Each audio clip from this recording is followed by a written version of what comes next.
so notice on this paper, they give us an equation. Talk to me about what kind of equation it is. It is linear, but be more specific. How is it written? Standard form.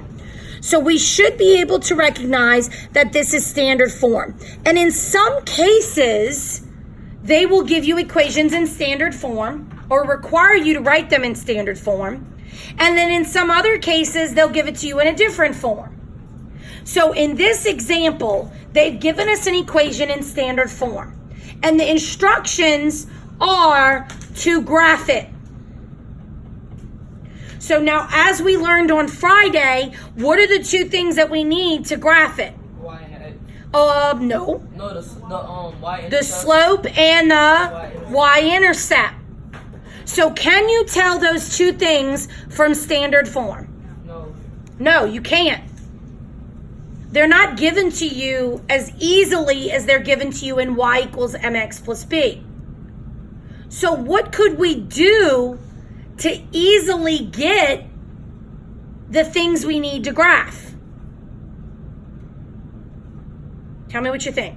Break down the equation. Break down the equation. You're warm in what you're thinking. What does he mean, break down the equation? Would you what? Transfer it. Give me some other words. Listen to what he's saying. Transferring it, breaking it down. What is he trying to say? Plug in. If this is not the form we need to graph, because what is graphing form called? Y equals mx plus b. So if we need this form, what can we do to this one? We can convert it. We can change it. Because that is going to be user-friendly if I can change this to that. And I'm going to tell you, all through algebra and all through high school, you are going to have to change equations to the forms you need when you need them. So if they tell you on a random problem, graph this, your brain better say, well, that's standard. I need y equals mx plus b because that's how I graph. Okay? I call this kind of like our stuck-up version. You know, it's the real fancy way to write an equation, but it's not user-friendly. This one is, because I can pull out all this information I need, like slope, I can pull a coordinate out, and I can pull the y-intercept. Before we work on how to change this to this, let's say you're on a test and you forget, and they want you to graph this. Which way can we rely on to always get us this equation on a graph? How do we do it?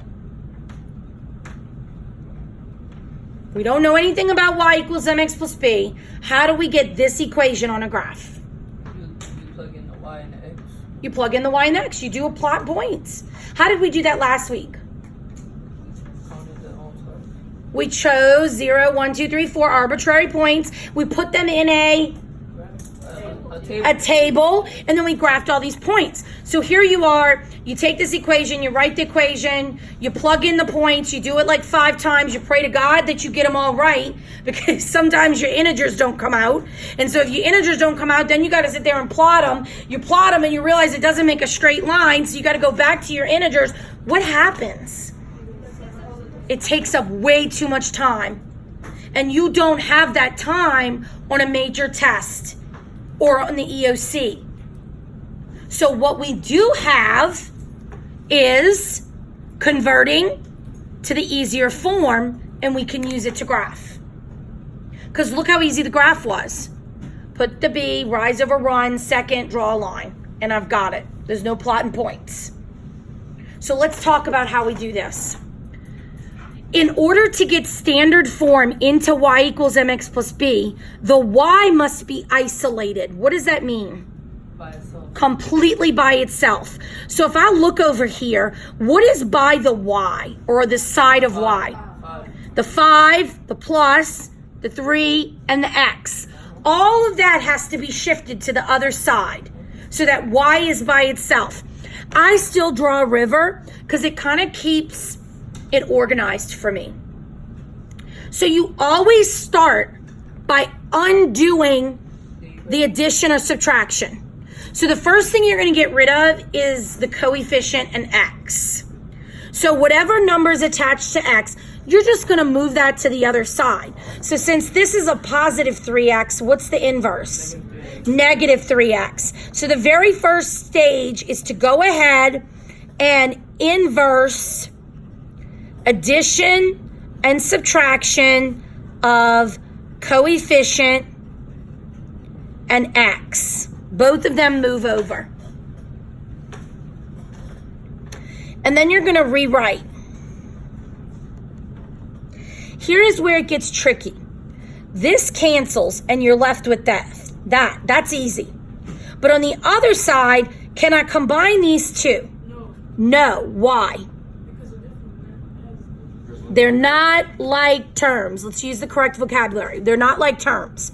So all I can do is squish them together. Right? Now, why did I choose to put the 3x first?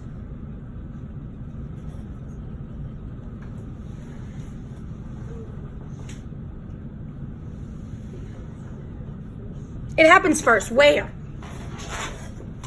What version are you trying to write? mx plus b. So I want to put the x value first because that's the right way to write it. mx plus b. Do you see it already starting to take shape? mx plus b. But is y isolated? No. Look what it's still got, a 5. So how do I do that? I divide. I'm using the same skills I already know. But if I do it to one thing, I've got to do it to everything. So I'm going to divide everything, and I usually put that in capital letters, by the coefficient of y. Because what happens then is I just have to simplify, and I should have my right version. So I divide by 5, I get y equals, look, y is by itself now. Negative 3 and a 1 is a negative. 3 divided by 5 I can leave because that doesn't simplify. I make sure I put my x, and then 15 divided by 5 is positive 3. Now do I have y equals mx plus b? Yeah, look. Why am I okay with leaving it as negative 3 over 5? You need the rise over run to graph. So a fraction is perfectly acceptable. Let's do a sample on the video, and then I'm going to cut the video and do a couple more. Let's turn the page and do number 1 together. So for number 1, the equation is 4x minus y equals 12. So what is the first thing that I'm going to move? The x value. So if this is a positive 4x, that means I'm going to subtract 4x. And I rewrite. And I'm going to squish the x first.